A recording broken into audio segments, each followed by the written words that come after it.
नमस्कार सभी कर्मचारी साथियों को स्वागत आपका अपने चैनल हरियाणा कौशल रोजगार निगम में। तो सभी साथियों के लिए एक ताज़ा अपडेट लेकर आए हैं भाई जॉब सुरक्षा को लेकर। जी हां साथियों, विभाग के द्वारा जॉब सुरक्षा का पत्र एक जारी कर दिया गया है, जिसके अंदर बहुत सारी जानकारी मांगी गई है कर्मचारियों को लेकर।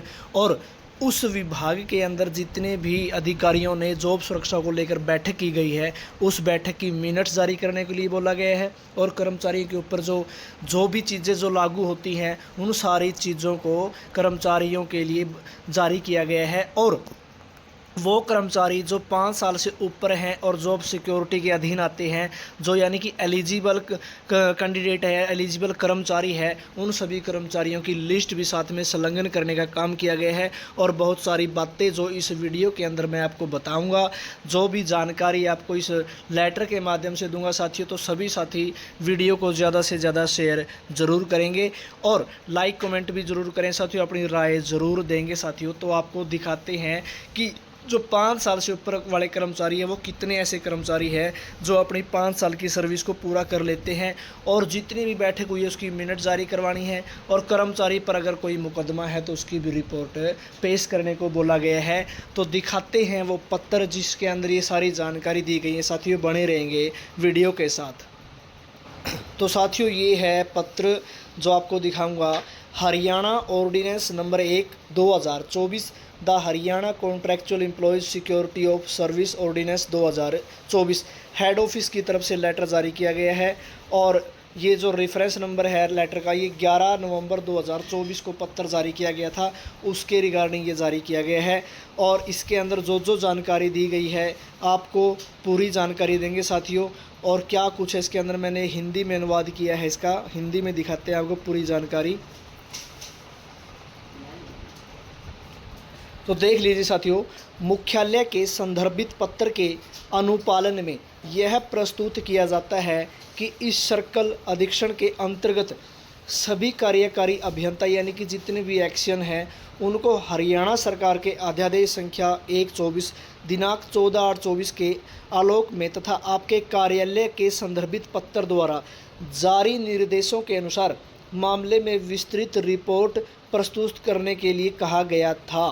तदनुसार सभी कार्यकारी अभियंता जितने भी डीडीओ हैं, उन्होंने आवश्यक कार्यवाही की तथा निम्नलिखित सहायक दस्तावेजों के साथ विस्तृत रिपोर्ट प्रस्तुत की। यानी कि साथियों, जो विभाग को इसके ऊपर जानकारी यानी कि जो रिपोर्ट प्रस्तुत करने के लिए कहा गया था, वो सभी अधिकारी यानी कि कार्यकारी अभियंताओं ने आवश्यक कार्यवाही की भी है और दस्तावेजों के साथ रिपोर्ट पेश की है। पहला पॉइंट है कि जो पात्र कर्मचारी है उनका विवरण जिन्होंने 15 अगस्त 2024 तक 5 वर्ष या उससे अधिक का कार्यकाल पूरा किया है।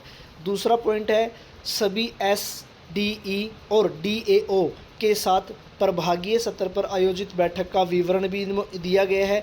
यानी कि जो एसडीई है और डीएओ है, जो ये अधिकारियों ने विभागीय स्तर पर जो बैठकें की है, उसका भी विवरण इसके अंदर दिया गया है। किसी भी कर्मचारी के विरुद्ध कोई मुकदमा होने पर उसकी रिपोर्ट भी है। किसी भी कर्मचारी के विरुद्ध प्रतिकूल टिप्पणी वो भी है भाई, किसी कर्मचारी के खिलाफ कोई भी अगर कोई अन्य केस है तो वो भी इसके अंदर बताया गया।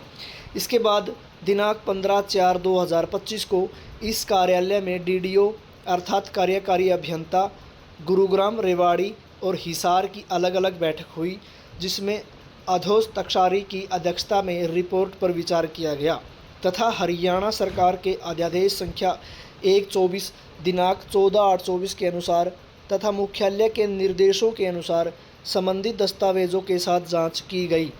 बैठक में सभी कार्यकारी अभियंता विद्युत ने समिति को आश्वस्त किया कि रिपोर्ट तथा संबंधित दस्तावेजों की जांच उनके द्वारा व्यक्तिगत रूप से की गई है तथा यह भी बताया है कि किसी भी कर्मचारी को कोई अनुचित लाभ नहीं दिया गया है। जी हाँ साथियों, इसके अंदर बताया गया है कि इनको कोई भी ऐसा लाभ नहीं दिया गया है और उनकी व्यक्तिगत जांच भी उन्होंने कर ली है। कृपया डीडीओ वार विस्तृत रिपोर्ट और सहायक दस्तावेजों को आगे की आवश्यक कार्रवाई के लिए यहाँ भेजा जा रहा है। यानी कि जो भी इन्होंने अपनी रिपोर्ट बनानी थी वो रिपोर्ट इन्होंने पेश कर दी है, अब इन्होंने आगे भेजने का काम किया है ताकि आगे की कार्यवाही हो सके। यहाँ यह भी सूचित किया जाता है कि कोई नियमित एडीए तैनात नहीं है हालांकि एचकेआरएन के माध्यम से नियुक्त एडीए को इस कार्यालय की गठित समिति में शामिल किया गया है। वहां पर जो एडीए की पोस्ट है, जो ये बैठक हुई थी, उसमें एडीए का रहना अनुचित था और उस एडीए यानी कि वहाँ पर कोई रेगुलर पोस्ट पर एडीए नहीं है। हालांकि वहाँ पर एचकेआरएन के माध्यम से एडीए लगा हुआ है और उसको इस जो समिति बनाई गई थी, जो कमेटी बनाई गई थी, उसके अंदर शामिल किया गया है। हालांकि यदि आवश्यक हो तो कृपया विस्तृत रिपोर्ट को मुख्यालय के कानूनी सेल से जांच करवा लें। यह भी उल्लेख करना उचित है कि श्री प्रवेश कुमार अनुभाग अधिकारी ने अनुलंघक ए के रूप में अपनी विस्तृत टिप्पणियां भी दी हैं और यह निर्णय लिया है कि बैठक के कार्यवृत्त और उनकी टिप्पणियां इस संबंध में आगे के निर्देशों के लिए मुख्य कार्यालय को भेजी जाएं, क्योंकि समिति आम सहमति पर नहीं पहुंच सकी, यानी कि जो उनकी आम सहमति होनी थी वहाँ पर पहुँच नहीं सकी है, इसलिए इसको कार्यालय मुख्य यानी कि हेड ऑफिस में भेजने का काम किया है। इसलिए अनुरोध है कि सक्षम प्राधिकारी उपरोक्त तथ्यों और परिस्थितियों को ध्यान में रखते हुए आवश्यक कार्यवाही करें। ये पत्र जारी किया है अधीक्षक अभियंता यानी कि जो एससी है PWD B&R के गुरुग्राम के। तो इसके बाद में इन्होंने जो रिपोर्ट पेश की है कर्मचारियों की, वो भी आपको दिखा देते हैं साथियों। तो साथियों, ये वो कर्मचारी हैं जिनका विवरण दिया गया है जो 5 साल से ऊपर हैं और ये हिसार, भिवानी और रेवाड़ी गुरुग्राम के कर्मचारी इसके अंदर आते हैं। Proforma for existing eligible contractual HKRN employ more than 5 year experience. जी हाँ, सबसे पहले इनकी फैमिली आईडी को दिया गया है। एम्प्लॉय एज पर एचकेआरएन, जो एचकेआरएन की आईडी, कर्मचारी का नाम और उनके parents name, date of birth, qualification क्या है, पोस्ट क्या थी इनकी, ग्रुप कौन सा है, प्लेस ऑफ पोस्टिंग क्या है, इनिशियल डेट ऑफ ज्वाइनिंग यानी कि जब स्टार्टिंग में वो विभाग में लगे थे वो, फिर वर्किंग, रिज़ाइन, एक्सपायर, भाई क्या है वो वर्किंग कर रहे हैं, ये रिज़ाइन दे दिया है, क्या कुछ है। टाइम पीरियड 15/8/24 तक का कितना टाइम पीरियड हो चुका है और कौशल में कब लगे हैं वो। तो ये सारी जानकारी इनकी अभी आपको दिखाएंगे साथियों। और इसके अंदर जो गैप वाले कर्मचारी हैं वो भी इसमें दिया गया है, तो पूरी जानकारी आपको इसके अंदर दिखाएंगे। तो जैसे कि सबसे पहले कर्मचारी का नाम भी है, पोस्ट इनकी क्लर्क है, +2 बेस पर लगे हुए हैं, ग्रुप सी के कर्मचारी हैं, भिवानी डी ग्रुप में हैं, वर्किंग कर रहे हैं। और जो सबसे मेन बात है इनकी 1/8/19 से 30/9/19 तक है। फिर यहाँ पे वो 1/10/19 से टिल डेट एज क्लर्क, यानी कि जो 1/8/19 से और 30/9/19 तक टीमेट की पोस्ट थी उनकी, उसके बाद 1/10/19 से फिर यहाँ तक जो कंटिन्यू वर्क कर रहे हैं वो एज ए क्लर्क की पोस्ट पर काम कर रहे हैं। और ये सारे कर्मचारी 5 साल से ऊपर वाले हैं साथियों।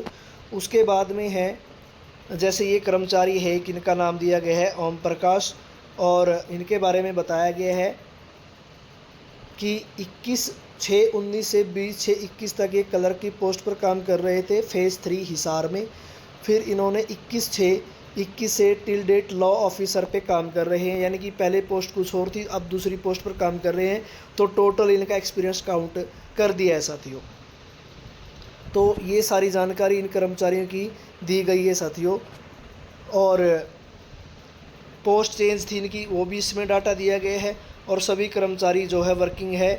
और कुछ लिस्ट ये है, टोटल 55 कर्मचारी जो ये दिखाए गए हैं वर्किंग पर हैं। और ये सारे कर्मचारियों को जॉब सिक्योरिटी में शामिल किया गया है। और सभी मेंबर्स जो कमेटी बनाई गई थी उनके सिग्नेचर भी यहाँ पर है, चेयरमैन के भी हैं। जो भी ये कमेटी के मेंबर थे उन्होंने सबने ये लिस्ट को पास करके हेड ऑफिस पहुँचाने का काम कर दिया साथियों। तो जो साथी अभी भी कहते हैं कुछ होने वाला नहीं है, तो साथियों उनके लिए कुछ होगा भी नहीं। मैं अभी भी यही कहूँगा, पॉजिटिव सोच रखें। आपका एक्ट बिल्कुल तैयार हो चुका है साथियों, किसी भी समय आपका जॉब सिक्योरिटी रूल लागू होने वाले हैं साथियों। तो सभी साथी वीडियो को ज़्यादा से ज़्यादा शेयर ज़रूर करेंगे। बहुत बहुत धन्यवाद।